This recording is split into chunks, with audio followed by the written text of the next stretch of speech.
Hey everybody, it's Watachi. How you guys doing out there?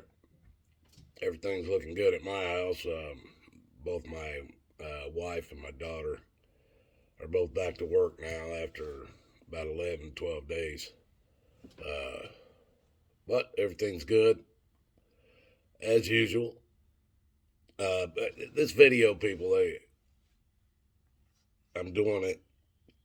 Um, things, so many things have changed in my life in the last just few years, 2 to 3 years.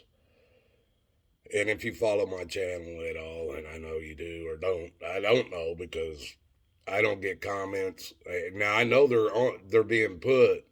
I see them for about a second and they're gone. But YouTube ain't letting anybody comment on my channels or anything. Even me, my comments are being taken off. But I know people are commenting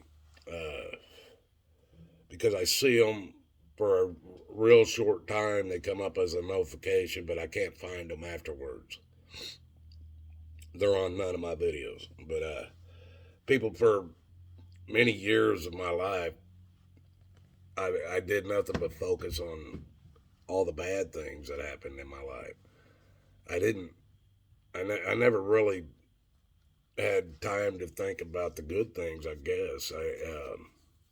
But here lately, in my life, even with all the stuff that's going on, all these all the bad memories are leaving. I don't know how to explain that to you. The bad memories are leaving, and all these good memories are starting to flood back in. And a lot of it's funny. It's ridiculously funny. But I just want to kind of give you an idea of what I'm talking about. I mean, these kids today, they would have never survived during my childhood. Uh, about the first thing we were told on a Saturday morning, yeah, we might get up and have a breakfast and everything. And then it was like, you guys need to get dressed and get outside because you're not playing in a house today. You going outside. And that usually meant we went out and found something to do, and it didn't matter where. We didn't tell anybody where we were going. They told us to go play, and we went and played. And whatever happened. And back when I was a kid, we had toys like yard darts. Folks, if you don't know what that is, you need to look that shit up because we did. That was a game we played many a times until they outlawed it. I mean, just like the three-wheeler dirt bikes. They outlawed that shit, but we rode the hell out of them damn things before they outlawed them. M80 fireworks, people. We were blowing shit up. I mean, I think they considered a M80 like a 16th of a stick of dynamite or some shit, but it would blow some shit up. Toilets, mailboxes. I mean, we blew shit up with them M80s. When I was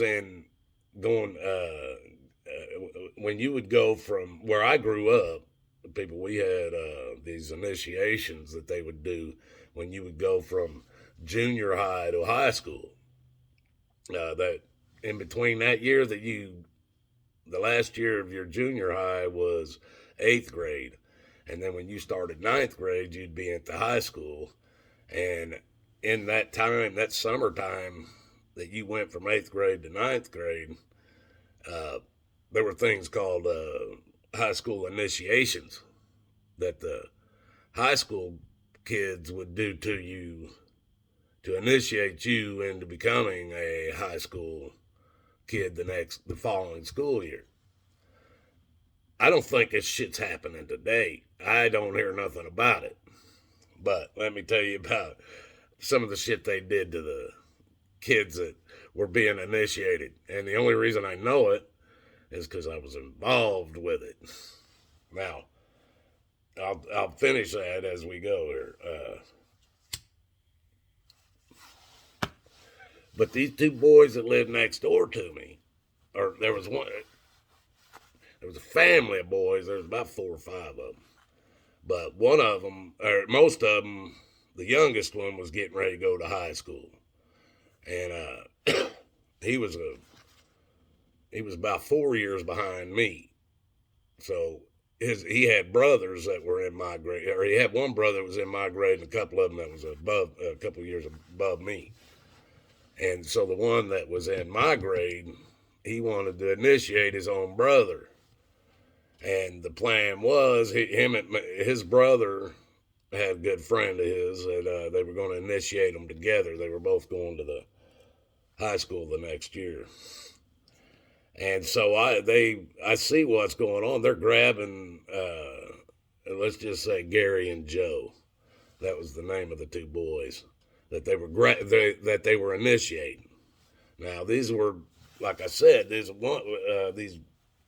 one of the brothers was involved, was Gary's brother, and it was his friends that were in my grade, the same grade I was in, and it happened to be my next door neighbor. So at the time, they were grabbing these two boys up. They were putting them in a pickup truck, and they were telling me what they was going to do, and so I jumped in with them to go along with it.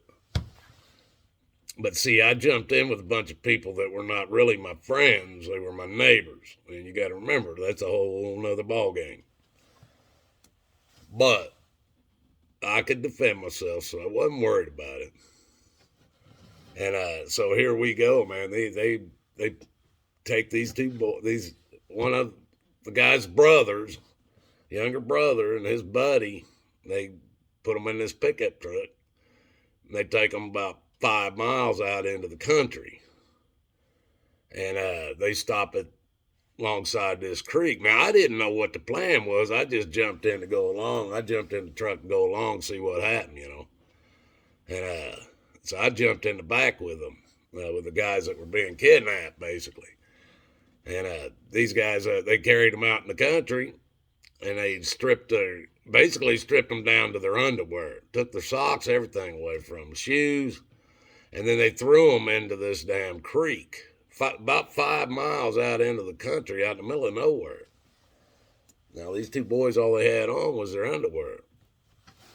Now, once they threw these two boys in, these other 4 or 3 guys that were in the truck, driving the truck, they decided I was going to go in the creek too, but they weren't going to strip me down. That wasn't going to happen, but they were going to just shove me off into the creek. Now, see, I saw their plan coming. So they had a piece of rope in the truck, in the bed of the truck. I jumped in the bed of the truck, and I tied myself into the bed of the truck with that piece of rope, and I tied the knot, and I held my hands onto it. They weren't going to leave my ass out there at that creek out in the middle of the country. And they fought a little bit, tried to get me out of it, but they never did. So I rode back with them. Oh, my goodness, man.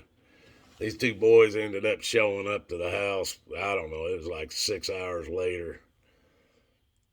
Not only because they told the one boy that lived next door told his mom that I was involved, his brother was involved, and everybody that was involved with him. My parents got a phone call, and the neighbor's boy was telling my mother what happened, man. And these guys, now this was in the middle of the summer in Indiana, and it gets pretty hot, 90s, humid as hell. Most of the roads are blacktop, out in the country anyway. Well, these boys was having to walk home. They didn't have no shoes. All they had was underwear. So they took their underwear off and kind of ripped it up, tried to make 2 pair of socks out of their underwear to walk on. And these boys walked all the way that 5 miles through the country. And they ended up, they got about 3 miles, and then somebody picked them up and went ahead and took them on home. And Everybody got their ass chewed, but that was a high school initiation that they did back when I was a kid, man. I mean, the whole thing when I was a kid was sex, drugs, and rock and roll, folks. That was 60s and 70s. That was where I grew up, sex, drugs, and rock and roll. And that's the shit that was going on, At our high school, just at our high school, man, you guys would call it today, you'd call it a classic hot rod show or a American classic muscle car show or something, because that's what we had sitting in the parking lots, folks. We had anywhere from 1965 to 1975. Freaking Mustangs, Mach 1s, Corvettes. We had the damn Cutlasses. We had Chevelles. We had the Roadrunners. We had the Chargers. We had the Challengers. We had the Cudas. We had them all, folks. It was a car show. Even in the 70s, when I think it was 78, when Smokey and the Bandit, man, we had kids in our high school that were driving that same car, man. It wasn't the same black and gold, but it was. I knew one kid, it was red. He had a red one just like it, the Smokey and the Bandit car, Trans Am. We had the 260Zs. We had the Alfa Romeos. It was car show time, folks. That was our parking lot. And the cars, most of them were a lot of old farm trucks sitting in the parking lot too, and they had shotguns and rifles hanging in the window, gun racks in the windows, folks. We don't know how many guns was on the school property when I went to high school, because there was guns in the glove boxes. I mean, guns weren't a problem. People didn't shoot each other either. Today, yeah, carry a damn gun 50 yards of a damn school and see how much trouble you get in.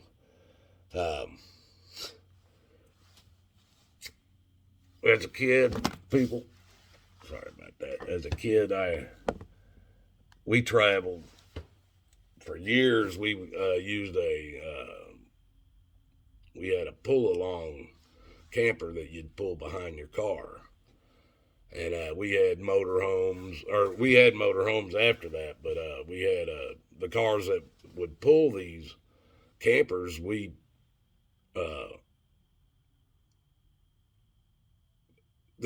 had like these big old Chevrolet Impalas and stuff, big old 4-door V8 cars back then, where the back windows, the trunks were huge. As a child, I slept thousands and thousands of miles up in the back window of a car, because I slept up in the back window. My sister was a little over a year older than I was. She was bigger than me and my brother, so she got the actual back seat. I slept up in the back window, and my brother slept down in between the humps on the floor. That's how we traveled every summer. We always went across the country somewhere, and thousands of miles. I slept up in the back window of a car. No seat belts on none of us. The seat belts were always tucked down in the seats. We didn't even use them. Today these kids wouldn't know how to act. Let's see, and looking at something that I laugh about now. And it was something that was just my dad pumped into my head, my sister's head, my brother's head, at a real early age. We all knew what the voltage outputs of all the appliances were, especially the ones that were 220 volt, like your dryer, your heater. We didn't have air conditioning, or that would have been too, but we had dryer and heater. And the stove. The stove was a 220.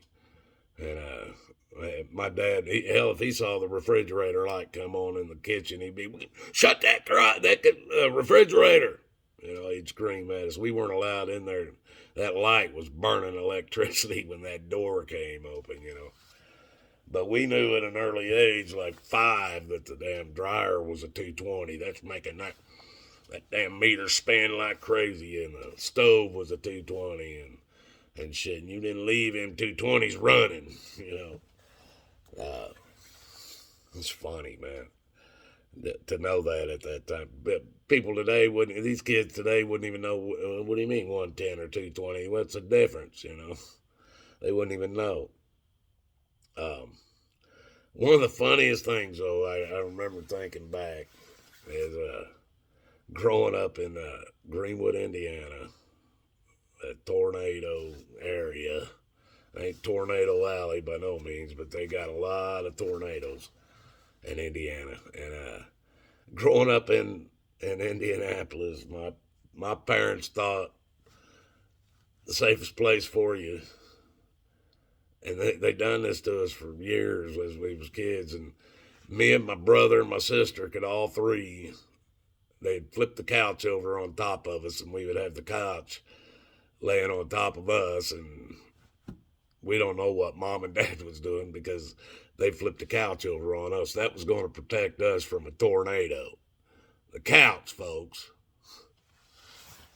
Now, when I got to a certain age and I finally thought, I knew that damn couch ain't going to, I got my ass out from underneath the couch. I'm going outside. I want to see the damn tornado. That's what I want to see. And I did that for years, folks. Man, we had guys in our neighborhood, they'd stand up on the roof and take pictures of the tornadoes as they flew over. And I've watched them bounce over our house a couple of times myself from outside. So, and that is the truth, folks. Something else that was so stupid, even our school taught us. Oh, if a tornado comes, get under your desk. Like, your desk is going to hold up the roof of that school that's made out of I-beams and concrete. Your desk is going to hold that. Not only your desk is going to hold that shit up, get under your desk in case of a nuclear attack, folks. That's what we did. Now, they did the nuclear or a nuclear explosion. They got us under the desk, but after a while, they ended up, for the tornado drills, they would get us out in the hallways and set us in the hallways away from the windows. But it did start off, tornadoes and nuke drills, we got under our desk. Fire drills, we left the buildings.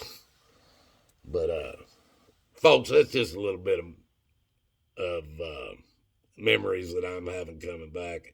And I've said and laughed about it. It's not as funny to me now because I'm reading over my notes and everything, but as these memories come back, it's fun, and it's better than the memories I used to have. So, you guys, make no mistake, God loves you, and so do I.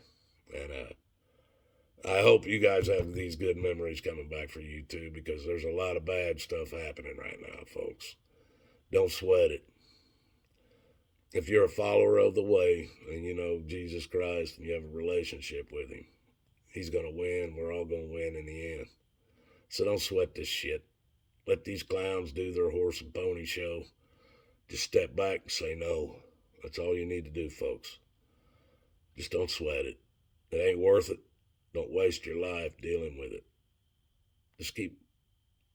Now, I know if they start messing with your jobs and stuff, folks, I know what you're talking about. I've lost all that. I know. But you got to remember, this ain't nothing. This life on this earth ain't nothing. People are walking away from careers in the military. SEALs are walking away because of the vaccine.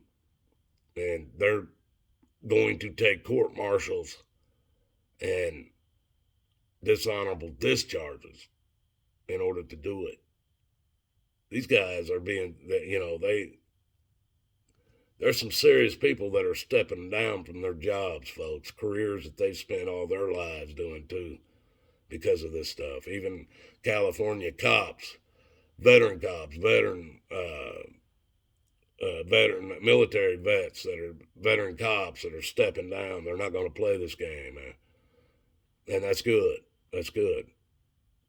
Because if these guys ain't got no jobs to go to, maybe they'll all get together and keep their oaths. You know what I mean? May God bless us all, folks. That's the only way out of this. And I hope and pray every day that you guys find Jesus Christ, because he's the only exit to what's happening here. So, people, love you. Till next time.